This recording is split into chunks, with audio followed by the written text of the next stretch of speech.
I don't know about you guys, but I have never been somebody who was fussy about cameras.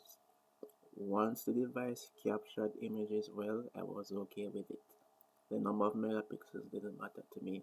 But over the years, I noticed that as the number of megapixels grew, so did the quality of the photos that I captured too.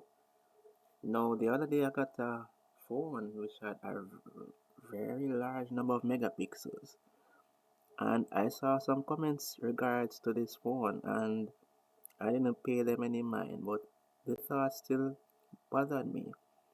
Is more better? So I decided to compare a few devices that I had in my possession to see if this was true. And this is what you'll be witnessing today in this video. So come along with me and let's see what we can find out. That's interesting. Tell me more. So let's backtrack a bit into history. Mankind has always had a desire to build better devices, and we can't ignore that fact altogether in this discussion. Mankind has always been inspired by nature, and there are creatures who have a lot of better senses than we do. And one of those senses is sight. There are dogs, cats, birds that exceed our eyesight. And the modern camera has its origins from there. A camera is basically a light sensitive object that captures video and photo signals. So it wouldn't surprise you that over the years, cameras have become better at doing this.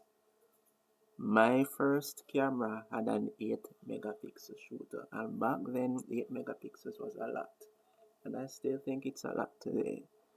Over the years, it increased to 12, then 16, and then beyond the 16. I'm not afraid to admit that my first camera that exceeded my expectations was a 16 megapixel camera from the Note 4 series. And before that, it was the 13 megapixel Galaxy Note 3.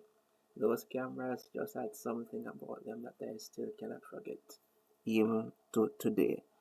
Now, we have cameras that are shooting at 20, 30, 40, and the latest for me is 50 megapixels.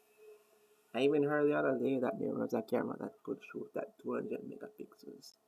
And in my mind, I'm saying, why so much? Now, before you come for me in the comments, let's come to this agreement.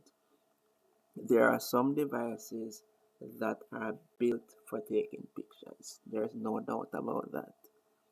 And there are many reasons for this. There's embedded software. The lens is specially designed for that function. They are optimized for taking good pictures, and the list goes on.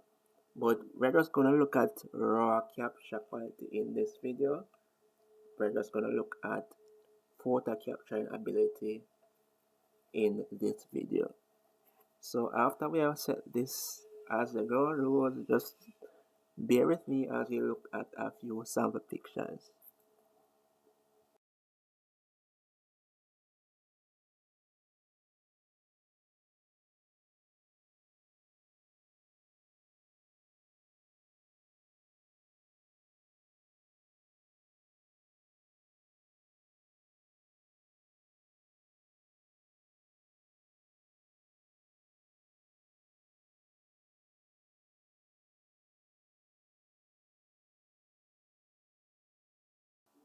Now these photos were taken with automatic settings. There was no adjustment to the camera settings by default or exposure.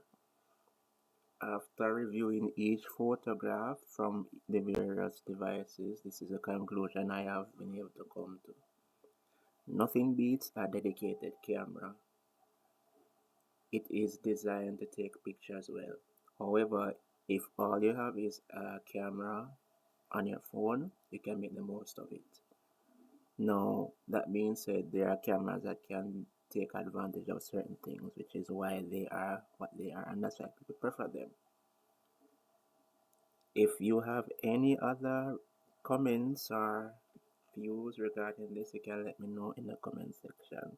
But even though more tends to be better, quality tends to matter over quantity. Hey, thanks for watching. Catch you on the next video.